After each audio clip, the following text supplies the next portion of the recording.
எல்லாருக்கும் வணக்கம். என் பேர் Ravi Venkatraman, actor. Second half இப்போ லேட்டாக வர படம்லாம் எனக்கு போர் அடிக்குது.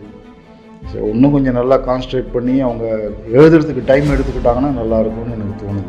4-5 days போகுது. ஒரு படம் புக் ஆகும்போது ரெமுனரேஷன் பேசுகிறது 4-5 நாள் ஆகுது எனக்கு. பட் ஒரு இன்சிடெண்ட் சொல்கிறேன். வாலுன்னு ஒரு படம் ஹைதராபாத்தில் நடித்தேன்.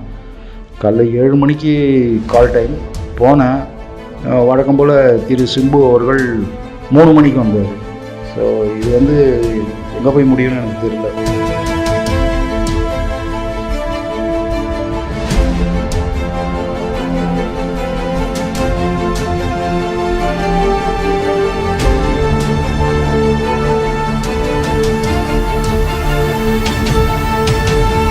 எல்லாருக்கும் வணக்கம்.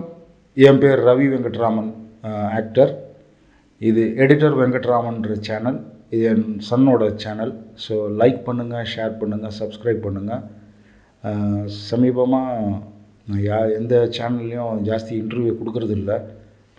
பையனோட ரொம்ப நாள் விருப்பம் அவரோட சேனலில் இன்டர்வியூ கொடுக்கணுன்னு. ஸோ இன்றைக்கி நிறைய கேள்விகள் என்கிட்ட கேட்க போகிறாரு. என்னோட எக்ஸ்பீரியன்ஸஸ் அப்புறம் சுவையான நிகழ்ச்சிகள் ஏதாவது கேட்டாருன்னா அதுக்கு நான் பதில் சொல்ல போகிறேன். ஸோ நீங்களும் பாருங்கள், என்ஜாய் பண்ணுங்கள், லைக் பண்ணுங்கள், ஷேர் பண்ணுங்கள், சப்ஸ்கிரைப் பண்ணுங்கள். எடிட்டர் வெங்கட்ராமன் சேனல் பேர். தேங்க்யூ. இப்போ கேள்வி கேட்கலாம். தமிழ் சினிமாவுடைய இப்போத்த நிலை என்ன? கதைக்களங்கள் புதுசாக வருது. அதுமாதிரி மக்களோட மனப்பான்மை மாறி இருக்குது. புதுசாக வர கதைகளை விரும்பி பார்க்குறாங்க. நல்லா தான் இருக்குது. பட்டு செகண்ட் ஆஃப் இப்போ லேட்டாக வர படம்லாம் எனக்கு போர் அடிக்குது. ஸோ இன்னும் கொஞ்சம் நல்லா கான்சன்ட்ரேட் பண்ணி அவங்க எழுதுறதுக்கு டைம் எடுத்துக்கிட்டாங்கன்னா நல்லாயிருக்கும்னு எனக்கு தோணுது. ஒரு படத்தில் உங்களை புக் பண்ணும்போது எப்படி அப்ரோச் பண்ணுவாங்க? புக் பண்ணுறதுன்னு சொல்கிறத விட அப்ரோச் பெரிய லாங் ப்ராசஸாக இருக்குது, பர்டிகுலராக தமிழில். ஏன்னா ஃபஸ்ட்டு ஃபோன் பண்ணி ஒரு அசோசியேட் டைரக்டர் கேட்பார், டேட் அவைலபிளான்னு. சரி சொல்லுவேன். அதுக்கப்புறம் ப்ரொடக்ஷன் சைட்லேருந்து கூப்பிடுவாங்க, ரெமுனரேஷன் பேசுவாங்க. அப்புறம் அசோசியேட் டைரக்டர்லேருந்து அசிஸ்டன்ட் டைரக்டருக்கு வருவாங்க, எல்லாம் வருவாங்க. ஒரு 4-5 days போகுது. ஒரு படம் புக் ஆகும்போது ரெமுனரேஷன் பேசுகிறது 4-5 நாள் ஆகுது எனக்கு. ஆனால் யாரும் நான் நடிக்கிற ரோல் ஒரு போலீஸு அப்பா இவ்வளோ தான் சொல்கிறாங்களே தவிர அதோட என்ன இன்டென்சிட்டியில் நடிக்கணும், அது என்ன மாதிரி பேக்ட்ராப்பு, அதெல்லாம் எதுவுமே சொல்கிறது இல்லை. அவங்க மெயின் குறிக்கோள் ரெமுனரேஷனில் தான் இருக்குது. ஸோ இது எங்கே போய் முடியும்னு எனக்கு தெரியல. ஒரே ரோலில் நிறைய படம் நடிக்க எப்படி இருக்குது? அதுக்கு டைப் கேஸ்ட்டுன்னு சொல்லுவாங்க.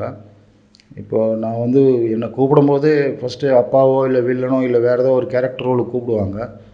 ஆனால் படம் ஷூட்டிங் போகிற நேரத்தில் அதில் டிஐஜி பண்ணுங்கள், கமிஷனர் பண்ணுங்கன்னுவாங்க. என்ன தான் நீங்கள் நல்ல கேரக்டர் அந்த படத்தில் பண்ணிவிட்டு அந்த ரோல் போலீஸ் ரோலாக, ஒரு அப்பா ஒரு போலீஸோ வில்லன் ஒரு போலீஸாக இருந்தால் கூட அது யாரும் கேரக்டராக மதிக்கிறது இல்லை. ஒரு நல்ல பர்ஃபார்மன்ஸாகவோ கேரக்டராகவோ மதிக்கிறது இல்லை. கிட்டத்தட்ட 93 ஃபிலிம்ஸில் ஒரு 80 ஃபிலிம்ஸ் கிட்ட நான் போலீஸ் தான் பண்ணியிருக்கேன். அதில் குறிப்பிட்டு சொல்லணுன்னா ஒரு 10 படங்கள் தான் ஒரு கதையோடு ஒட்டி வர ஒரு போலீஸ் கேரக்டராக இருக்கும். ஆனால் அதை கூட ஒரு பெரிய ரெஸ்பான்ஸாக தெரியல எனக்கு. ஏன்னா போலீஸ் இல்லாத வேஷம் பண்ணியிருந்தால் இதேமாரி கேரக்டரை எனக்கு நல்ல பேர் வந்திருக்கும்னு தோணுது. உங்களை பொறுத்த வரைக்கும் ஒரு நடிகருக்கு பவுண்டு ஸ்கிரிப்ட் முக்கியமாக? அதான் சொன்னேன். அப்ரோச் பண்ணன்னு கேட்டிங்கல்ல, அந்த கேள்விக்கு தான் இதுவும் பதில். நமக்கு என்ன கதைன்னு ஒரு டெக்னீஷியனுக்கோ இல்லை ஒரு ஆர்டிஸ்ட்டுக்கோ அவங்க முன்னாடியே சொல்லிட்டாங்கன்னா, பவுண்ட் ஸ்கிரிப்டை நம்மக்கிட்ட கொடுக்கணும்ல. நான் பண்ண வேண்டிய சீன் 2 நாள் 3 நாள் இருந்தால் கூட அதுக்கு முன்னாடி சீன் என்ன, ஏன் இந்த மாதிரி ஆட்டிடியூடில் நம்ம பிஹேவ் பண்ணோம் அந்த படத்தில் ரோலில் எல்லாம் நமக்கு சொல்லிட்டாங்கன்னா நமக்கு இன்னும் நம்மளோட இன்புட்டோ டைரக்டர் என்ன எதிர்பார்க்குறாங்களோ அதை அழகாக நம்மளால் செய்ய முடியும். கதையே தெரியாமல் நிறைய படம் நான் நடிச்சிருக்கேன். அது என்ன சீன் கூட தெரியாது. டைலாக் கொடுப்பாங்க, போய் பேசிட்டு வந்துடுவேன். படம் கொடுக்குறாங்க இல்லைன்னு சொல்ல, பட்டு படம் பார்க்கும்போது எனக்கு கஷ்டமாக இருக்கணும், இன்னும் நல்லா பர்ஃபார்ம் பண்ணியிருக்கலாமான்னு தோணுது கதையை தெரிஞ்சுக்கிட்டு நடிச்சிருந்தா. டப்பிங்கில் பர்ஃபார்மன்ஸை என்ஹான்ஸ் பண்ணியிருக்கீங்களா? டப்பிங்கில் பண்ணலாம், என்ஹான்ஸ் பண்ணலாம், 100% பண்ணலாம். அதனால தான் நான் தெரியாத மொழி நடிக்கிறதே இல்லை. எனக்கு கன்னடா ஆஃபர்ஸ் எல்லாம் கொஞ்சம் தட்டி கழிச்சிட்டேன் நான். ஏன்னா எனக்கு கன்னடம் பேச வராது. இங்கிலீஷில் எழுதிட்டு பேசுங்க, தமிழில் எழுதிட்டு பேசுங்கன்றாங்க. அந்த டயலாகோட என்ன இன்டென்சிட்டின்னு தெரியாமல் நம்ம எப்படி நடிக்கிறது. அப்புறம் அங்கே போயிட்டு சீனை மாற்றிட்டேன் சார், இது வேறு டைலாக் சார்னு சொல்லி கொடுத்தாங்கன்னா மாட்டிப்போமோன்னு பயமாக இருக்குது. இது எங்கே பிரச்சனை வரும்னா, ஃப்யூச்சரில் எப்பயாவது சிங் சவுண்டு, லைவ் சவுண்டு தான் எடுக்க போகிறோன்னு எல்லா சினிமாக்காரங்களும் டெசிஷன் எடுத்தாங்கன்னா அன்றைக்கி மொழி தெரியாத நடிகர்கள் நிலைமை கஷ்டம்தான். நீங்கள் மொழியை வந்து கற்றுக்கிட்டு தான் நடிக்கணும், வேறு வழியே கிடையாது. இங்கிலீஷில் எழுதிட்டு பேசுகிறேன், தமிழ் தெலுங்கில் எழுதிட்டு பேசுகிறேன் அப்படிலாம் சொன்னால் நடக்காது. ஆனால் அந்த காலத்தில் நீங்கள் பார்த்தீங்கன்னா சாவித்திரி, எஸ்வி ரங்காராவெல்லாம் வந்து செந்தமிழில் பேசி நிறைய பக்கமாக டைலாக் பேசியிருக்காங்க. அவங்க மொழி மேலே இருந்த ஆசையில் தமிழ் கற்றுக்கொண்டு நடிச்சிருக்காங்க. நான் இது வரைக்கும் தெரியாத மொழி நடித்ததில்லை. மலையாள படம் நான் நடிக்கிறேன், அதில் நான் தான் மலையாளம் டப் பண்ணுறேன். எனக்கு தெரிஞ்ச மலையாளத்தை அவங்க ட்ரெயின் பண்ணி, எனக்கு ஓரளவுக்கு மலையாளம் தெரியும், ட்ரெயின் பண்ணி I can read Malayalam also, train பண்ணி என்னை பேச வைக்கிறாங்க. இங்கே வந்து தமிழ் படங்கள் ஆஃப் லைட் பார்க்குறேன், தமிழ் படத்துலேயே தமிழ் சரியாக பேசுகிறதில்ல. இந்த ழான்ற வார்த்தை தமிழுக்கு அழகு. சோழன்னு பேசியிருந்தாங்க ஒரு படத்தில் ரீசண்டாக, சோழனுக்கு. அது என்ன படம் உங்களுக்கே தெரியும். அதெல்லாம் கேட்கும்போது கஷ்டமாக தானே இருக்குது. சினிமாவில் டைரக்டர்ஸ் வந்து அவங்களுடைய சொந்த கருத்தை சொல்கிறத நீங்கள் எப்படி பார்க்குறீங்க? சினிமான்றது 100% என்டர்டெயின்மெண்ட் மீடியா தான். என்ன சொன்னாலும் சரி, நான் என் கருத்தை திணிக்கிறேன்னு சொல்லி நான் டைரக்ட் பண்ணும்போது திணிச்சேன்னா மக்களுக்கு பிடிக்காமல் போய் அல்டிமேட்டாக ப்ரொடியூசருக்கு லாஸ் வந்ததுன்னா அது எவ்வளோ பெரிய கஷ்டம் அது. ஸோ என்னோடய கருத்தை நான் சொல்லி நான் அவார்டு வாங்கி ப்ரொடியூசரை வந்து கஷ்டத்தில் உள்ளாக்கிட்டேன்னா அது பிரயோஜனமே கிடையாது. நான் டைரக்ட் பண்ணி நான் அவார்டு வாங்கிட்டேன்னா, நான் டைரக்ட் பண்ணுறேன்னு வச்சுக்கோங்க, என் சொந்த கருத்தை எல்லாம் சொல்லி அது வாட்ஸ்அப் ஸ்டேட்டஸில் வச்சுக்கோங்க, படம் பார்க்குறத விட நிறைய ஸ்ப்ரெட் ஆகும் அந்த விஷயம். ஷூட்டிங்கில் எப்பயாச்சும் பயங்கரமாக டயர்ட் ஆகியிருக்கீங்களா? ஷூட்டிங்கில் இல்லை, I enjoy my work. But ஒரு இன்சிடெண்ட் சொல்கிறேன். வாலுன்னு ஒரு படம் ஹைதராபாத்தில் நடித்தேன். காலைல 7 மணிக்கு கால் டைம் போனேன். வழக்கம் போல் திரு சிம்பு அவர்கள் 3 மணிக்கு வந்தார். அதுக்குள்ளே நம்ம அங்கே இருக்கிறவங்க செட்டில் இருக்கிறவங்கள்ட்டலாம் பேசி அரட்டை அடித்து டயர்டாக இருக்கேன். காலைல போன உடனே ஒர்க்கை ஸ்டார்ட் பண்ணிட்டாங்கன்னா நம்ம என்ஜாய் பண்ணி நடிக்கலாம். ஸோ இந்த உட்கார வச்சுட்டு யாருக்காவது வெயிட் பண்ணிவிட்டு எதுக்கு, பங்க்சுவாலிட்டின்றது ஒரு ஆளுக்கு இல்லைன்னா அது அத்தனை பேரும் அங்கே இருக்கிற ஒர்க் பண்ணுற அத்தனை பேரும் பாதிக்கும். அது 2 days பண்ணேன் கண்டினியூஸாக. அது என்னால் மறக்க முடியாத சம்பவம். வேறு எந்த ஷூட்டிங்கில் எனக்கு டயர்டே ஆனதில்லை, அந்த ஒரு ஷூட்டிங் தான் டயர்டாச்சு. ஒரு டைரக்டருடைய பேரை சொல்லி அவர் கூட நீங்கள் திருப்பி ஒர்க் பண்ணலையான்னு கேட்கும்போது நீங்கள் என்ன ரிப்ளை பண்ண விரும்புகிறீங்க?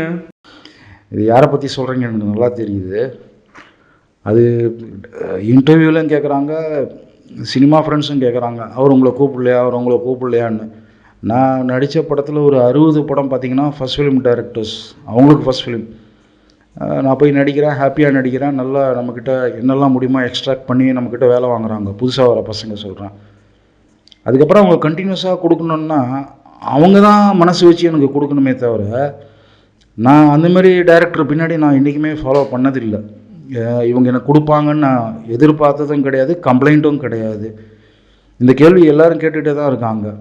ஏன்னா இப்போ நான் வந்து நடிக்கிற ரோல் வந்து எனக்கு வர ரோல்ஸ் மட்டும்தான் நான் போய் சின்சியராக நடிக்கிறேன்.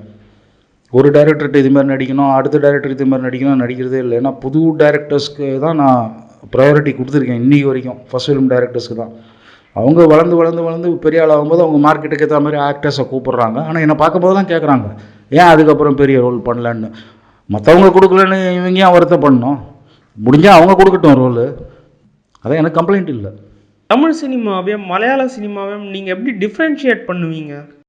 அதான் அந்த அப்ரோச் சொன்னீங்கள்ல, அந்த அப்ரோச் தான் நான் சொல்கிறேன்.